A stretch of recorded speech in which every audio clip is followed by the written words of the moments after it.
Clay gets it passed through Congress because Clay's a very able politician.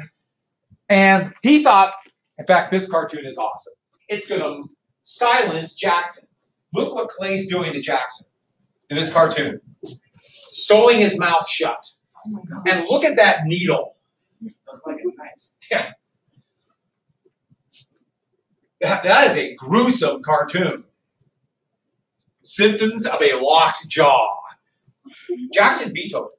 Now we look at a veto and think, okay, presidents veto bills. It's a political decision. No, this was revolutionary in 1832. Presidents did not veto. It was still unclear if a president should veto a law for political reasons, and Jackson did it. Now Clay thought, gotcha. And immediately, this became a big issue. In fact, they're going to talk impeachment because Jackson vetoed this law. And he's going to do 12. Unprecedented number of vetoes. And no other president before had ever done it for political reasons. Now, it's the norm. We expect that. If the president finds a bill politically unacceptable, we expect them to veto. In fact, they threaten to veto all the time. But back then, revolutionary. So his opponents, that's where this is anti-Jackson, implying that he is now a king by using his power. And instead of an orb, he's got the veto, and he's standing on the Constitution. Good cartoon, actually. Agree or disagree. Here's a pro-Jackson one, where he's like a big cat cleaning out the rats who are trying to infect the country.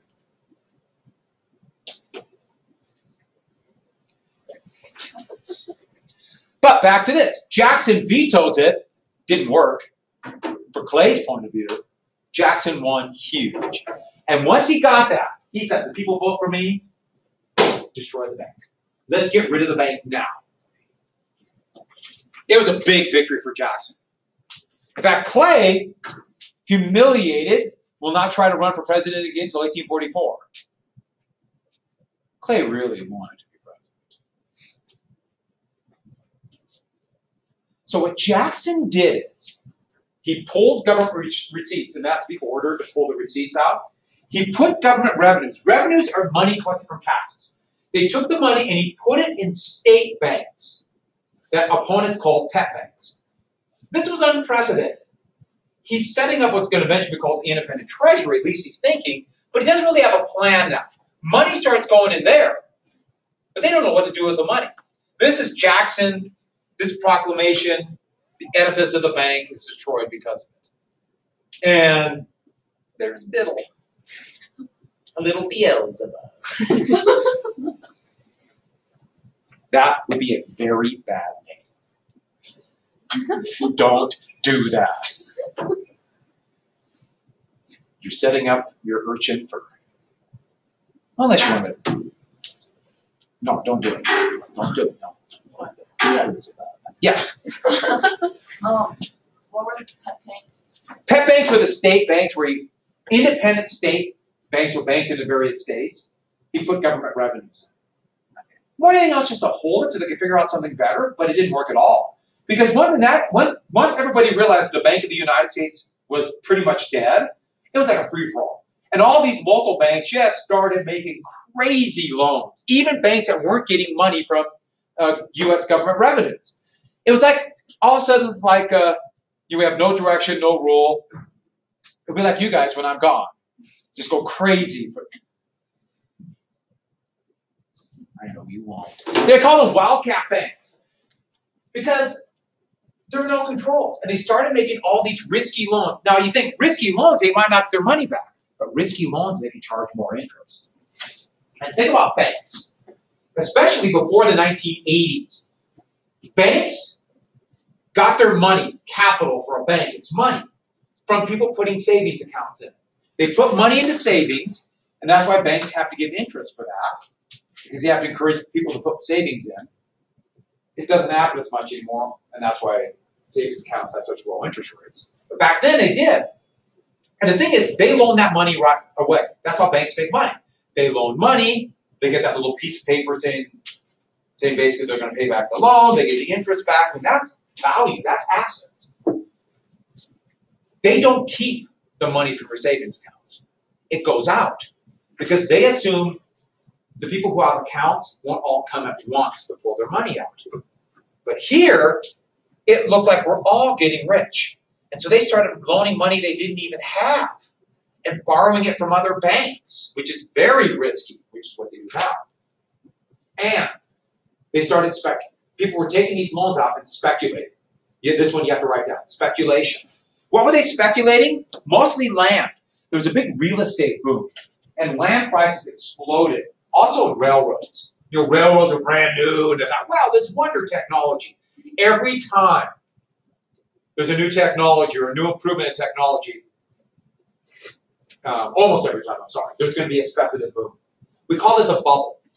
And what a bubble means is the prices are getting higher than what they're actually the real value is. But if everybody starts buying land, the price just kept going up and up and up. And what does everybody assume? Prices are going up. How long is this going to last? Exactly.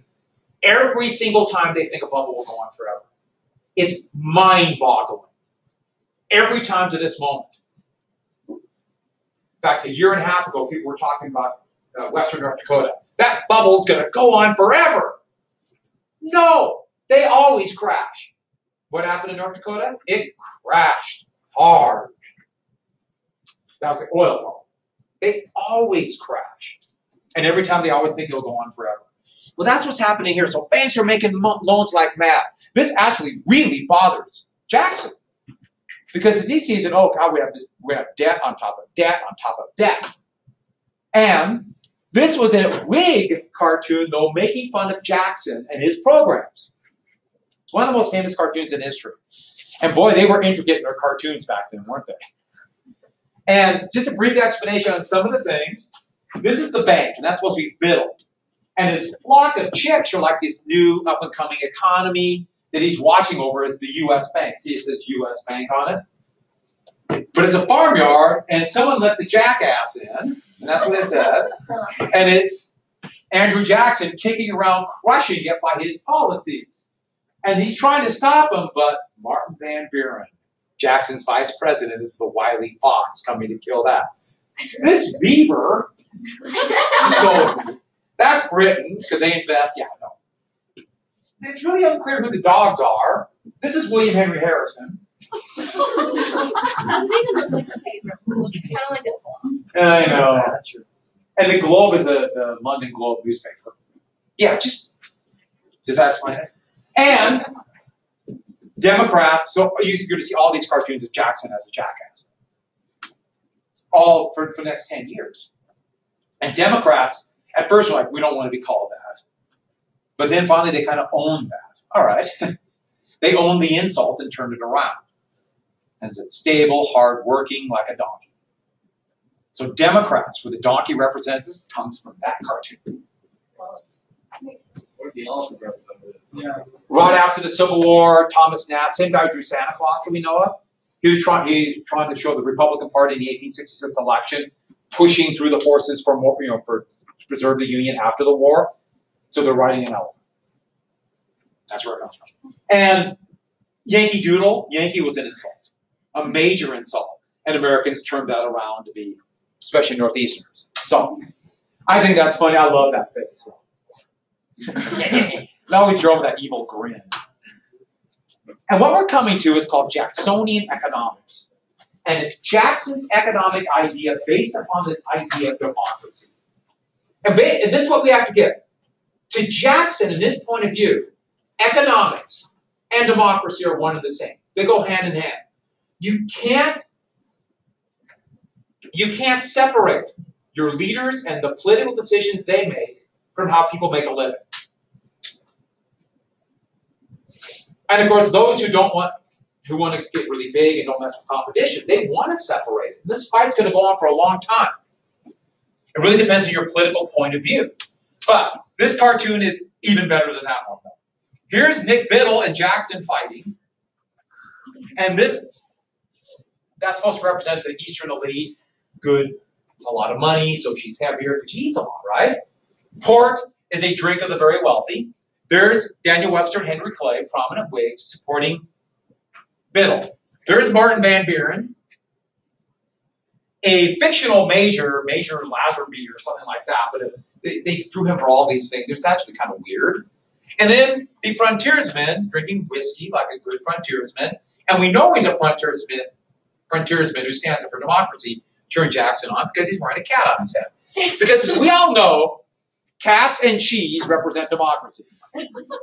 Who's ever worn their cat on their head? It's the best defense against inclement weather. Were they drunk when they made these characters? Like, Are you bad-mouthing cats on people's heads? no, it's Why do you hate America?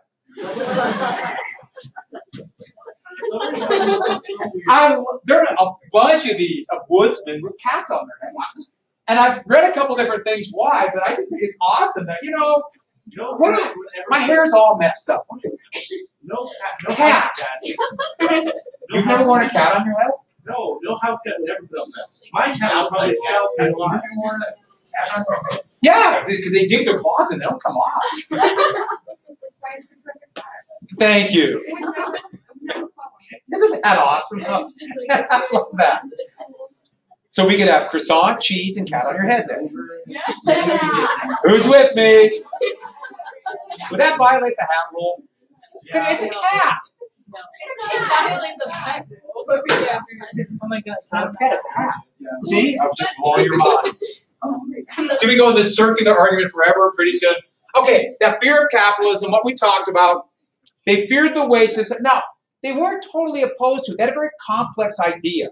So they're not quite like socialists, which we'll talk more about when we get to the 1890s, or blow capitalism up. They want to try to deal with this system. But they really feared the concentration of wealth. But another very important thing is they really feared cats on head. No, or catless, or headless cats. No, wait a second. Oh my God. Yeah, no, it's gone out of control. They really feared speculation because they saw, as Jackson was, he's a farmer, they're always in debt.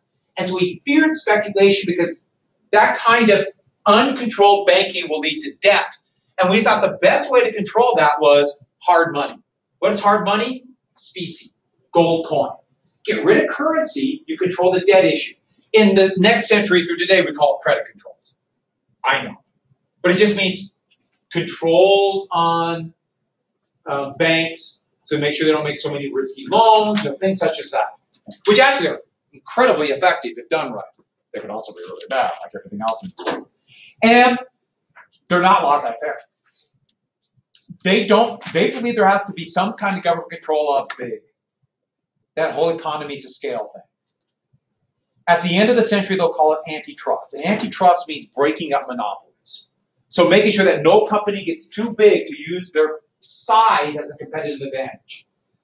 And the problem with this for Jackson is they can see it. And they really do believe that there's an economic, or there's a marriage between economics and politics. And democracy must protect it for everybody. But how do you do it? They weren't sure. And much like conservative economics, which has her roots here, it's going to be a little bit later, but you can see it in the populists and the progressives at the turn of the century. But where you really see this is the same kind of ideals, but then more in a formula that is workable in the New Deal. Franklin Roosevelt's New Deal. So you see a direct line from Jackson to this, to the New Deal. And the New Deal would be the main economic policy. They'd have an economic theory called Keynesian. I know you're all thinking, I want to know about Keynesianism now. Just I know, probably won't sleep. It's interesting, but we're not there yet. But you can see that pretty much till the 1980 or so. You're breaking up trust, try to more democracy, less risk, that kind of thing. So, the bus represented everything. To Jackson, we get rid of the bank and everything's going to be fine. Now, of course, no.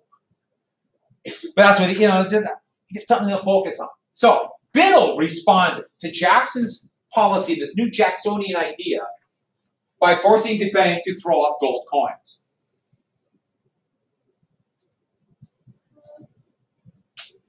And everyone's watching. I love the cartoons. I don't always know what they mean. But what Biddle did is, okay, I'll take money out of circulation. What Biddle's trying to do is cause a depression. In fact, he's purposely causing the economic thing we talked about before, deflation. I forgot the knives, so I added in there. Picture, it looks like Biddle's holding some guy's head that's vomiting out. Yeah, that's the bank vomiting out gold coins. I thought he was just holding a giant bag. Oh, now you see the head, yeah. Yeah. It's in bed, sick, crying that the bank's gone. The doctors, that's Clay and Webster, there's Jackson giggling. Okay, so. But the point is, deflation is the first trigger of in fact, they call it the deflationary curve. That is the first sign of a depression. He's purposely trying to destroy the economy. He wants people then to say, boy, we need a bank now. But that also confirms exactly what Jackson said. These people will manipulate the money supply for their own personal gain. And so that's Biddle's response. And this is going to rip the guts out of railroads and really hurt the economy at a time where there's over-speculation in land.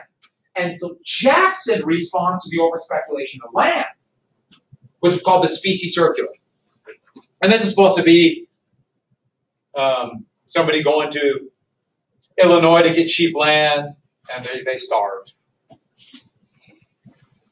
because the land prices tanked. Yeah, it's just go. The political cartoons are kind of funny. Yeah. Sorry, I was writing. Go back. Yeah. Well, no. I was writing that. What was that again? Okay, the specie circular was this. To stop the speculation in land, they had to use gold coin, specie, to buy land. No more currency. The idea was if we say only gold coins, people won't buy as much land. Thinking that will slow down the over-speculation in all land if we say federal land. The problem is there's not very much gold coin in circulation. And immediately the price tanks. In fact, the way the bubble burst. And prices for land went down as much as 80 or 90%. Now think about what happens in a bank. Their expectation is we're going to get money back from people who borrowed money from us to buy this land. All of a sudden, they can't pay me back. What happens to the bank? It's called a bank panic. You've seen one in your lifetime. 2008. Wasn't as bad because of Franklin Roosevelt, but I'll get to that in a second. We're leading to the panic of 1837, which is a bank panic. But out of this bank panic, combined with the deflation, we have a horrific depression that will last well into the 1840s. But think about banks. So let's say you ain't right here. You put your money in Bank A, right? A bank. Now you know you have all your savings in there, but the bank is healthy. They told you, right? They said, we're healthy. But they've been loaning money out and borrowing money to loan money out to speculators. The price tanked, and you hear, oh no. People aren't paying back their loans. I better do what? Pull my money out. Pull your money out. And what happens is called a run on the banks, where everybody runs at the bank. All 8 of you come at the same time. Now I, who own Bank B, look at you and say, I don't have your money. What do I do? Huh? I don't have any money. I have no money to lend or give back. They want their savings back. I don't have that. Would you loan me money? I can't even get, I don't have any money. No one will pay me back. Would you loan me money? You see the problem? What do I do? Exactly. And that's what people did. A lot of times they go into their safe and grab whatever money they have and hit the road. And you guys came in the morning, the bank doors are shuttered, and what happened to your savings? Poof. Like they never existed. Sorry, suckers. Now you guys are in B Bank. B Bank? It's a healthy bank. They're doing fine. They didn't make that many risky loans. But when you hear about those sad sacks, what are you going to do? Oh, I said sad sack. That's a cartoon comic book. You will rush on the healthy bank and pull your money out too because you're scared. And what happened to this bank? Potentially. Do you see why they call it a bank panic? Everybody panics. And the banks that survive, they're not going to loan money because they're scared now. It happens overnight. It is shockingly fast. That's what a panic is. Now, during the New Deal, part of Franklin Roosevelt's New Deal was a bill called Glass-Steagall. And part of it was that they put insurance on deposits. FDIC, I don't know if you've ever seen that in banks, but that in pocket. And so what happens is, even if a bank goes under, the deposits are insured. And what that does is that keeps the run on the bank from happening. So we had, by every definition, a bank panic in 2008. But because of the New Deal back in 1933, we didn't get the run on the banks. And the financial system was really hurt, but not destroyed. If there would have been a run on the banks, it would have been a disaster of unprecedented proportions. Can my bank file for bankruptcy? Sure. All the time. But when you file for bankruptcy, most people don't even get all their money back. Well, you're thinking about creditors, but the thing about it is that banks, okay, the banks might not get their money, investors might not get all their money back. You know, it really depends then on the bankruptcy rules. Every market has a different rule, but deposits are insured by the federal government. So the depositors get their money back. So if a bank goes under and declares for bankruptcy, the depositors will get their money back. And so that has been, I mean, it's saved. It'd be Lord of the Flies. I know what a lot of you are thinking. God, it would have been awesome. Yeah, I see the.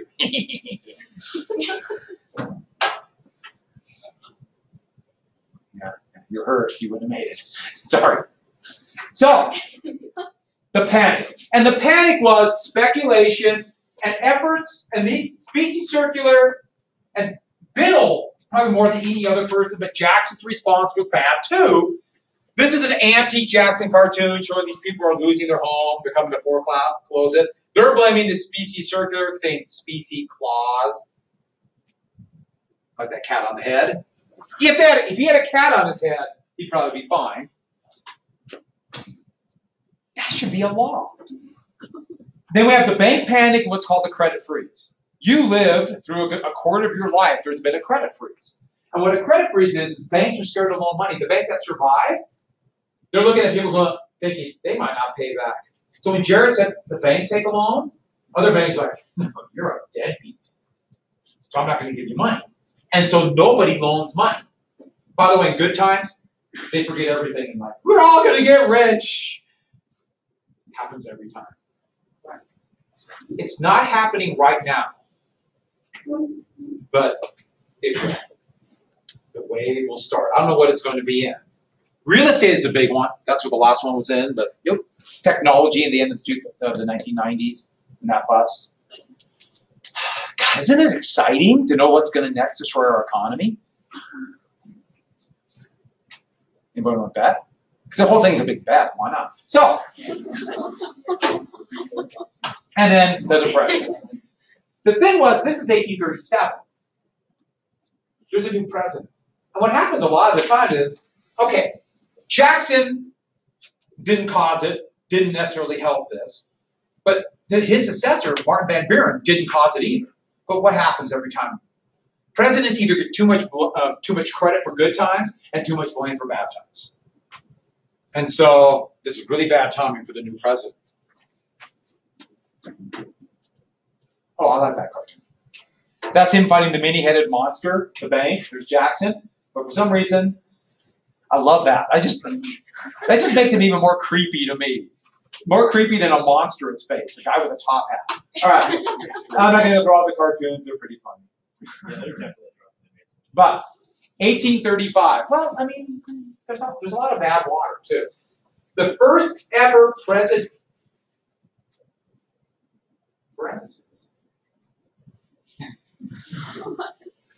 The first ever attempted presidential assassination in 1835 by Richard Lawrence. And he was quite, well, he believed that Jackson was either a Satan or a god, and that Jackson should continue to come every time and talk to him. We'll go on. I think you can guess how he's going to be acquitted, the first one. But he brought 2 revolvers and ambushed Jackson in front of the U.S. Capitol. Jackson always took a walk.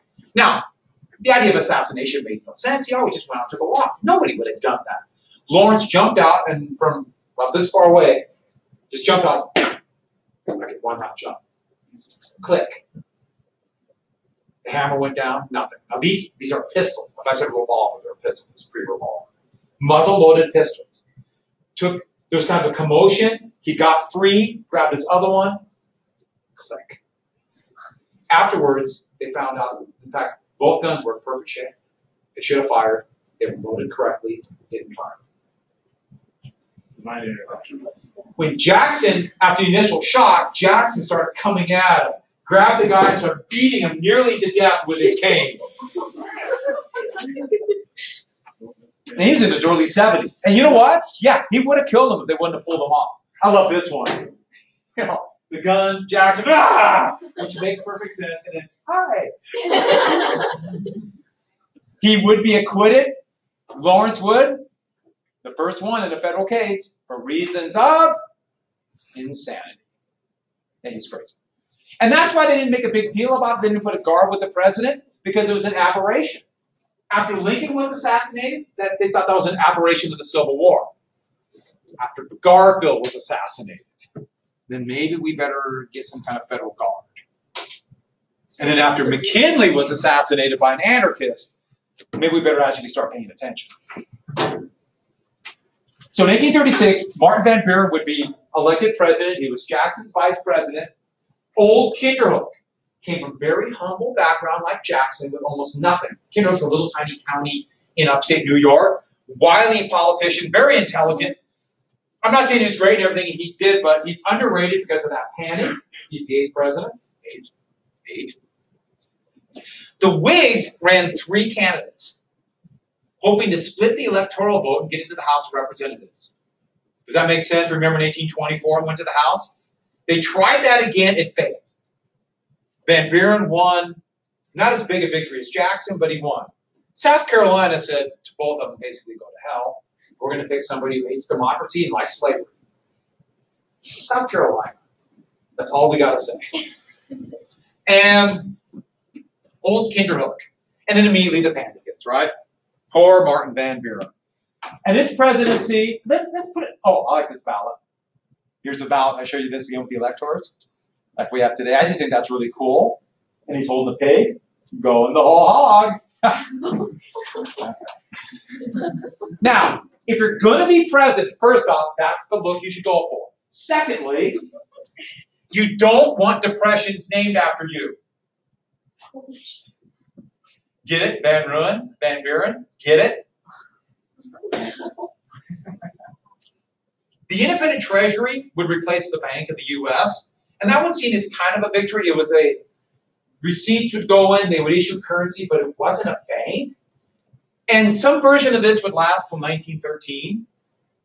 And lastly, Texas won its independence from Mexico. They wanted to be a state, and this bitterly divided the country, with Northern Democrats fearful of Texas coming in, Southern Democrats wanting it. The Whigs were the same way. What was the issue? Because Texas was what? Right. Had slaves, and that was the issue. Van Buren tried to please both sides. Kind of him, you know, because he didn't want to, he needed both the North and the South to win.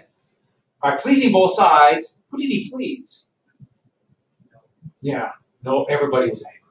The Whigs had an ingenious way to get around this. That's his vice president, and you don't need to know Richard Mentor Johnson. I just put this down here because that was the campaign ditty. No, he did not do it, but he took credit for killing Tecumseh. But Rumsey Dumpsey, Rumsey Dumpsey, Colonel Johnson killed Tecumseh. It starts out like a children's thing. It's like, oh, okay. And it doesn't rhyme. Dumpsey Tecumseh. But don't get me wrong, Rumsey Dumpsey's pretty cool, right? Yeah. Yeah, you guys are going to be humming this all night. Rumsey Dumpsey. Colonel Johnson killed. Okay. Okay, election of 1840. The election of 1840. The Democrats are going to run Martin Van Buren again, so we know that. But that Texas issue is really going to hurt him, and the depression that continues. The Whigs come up with an ingenious idea. Now, they nominate William Henry Harrison. Old Tip. Remember Tippecanoe? Also the Battle of the Thames during the War of 1812. He was a big supporter of Clay's American system, even though they never once mentioned it in the campaign. And everybody believed, especially Clay, that Clay was like a puppet master. Clay was running Harrison. Now, unlike Van Buren, who had very humble roots, Harrison, his parents were from one of the richest families in all of Virginia, and he had the biggest farm in Indiana and one of the biggest plantations in Kentucky, tobacco in Kentucky. He was really rich, yet the Whigs figured out something. If you can't stop the bells, The secrets. I'll finish it tomorrow. Where did we go? Huh? Where did we go? We didn't end it like that. It's a late cliffhanger. Don't tell us. If you can't stop democracy, It's from the third, right? Yeah. It's all give the people what they want. Another Andrew Jackson. They tried to create an Andrew Jackson even though he wasn't Andrew Jackson. Well, the bell really did ring right then. Have a great day, everybody. Please, I'm begging you, right when you find work.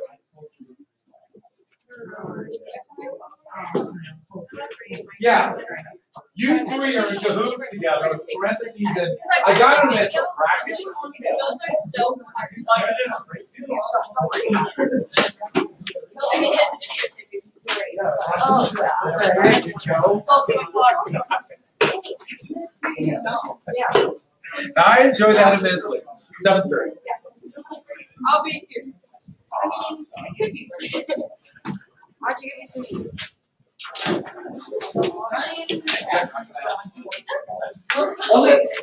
I only want them if you want. Well, the trash one. Corbin, get to work. Hungry for class.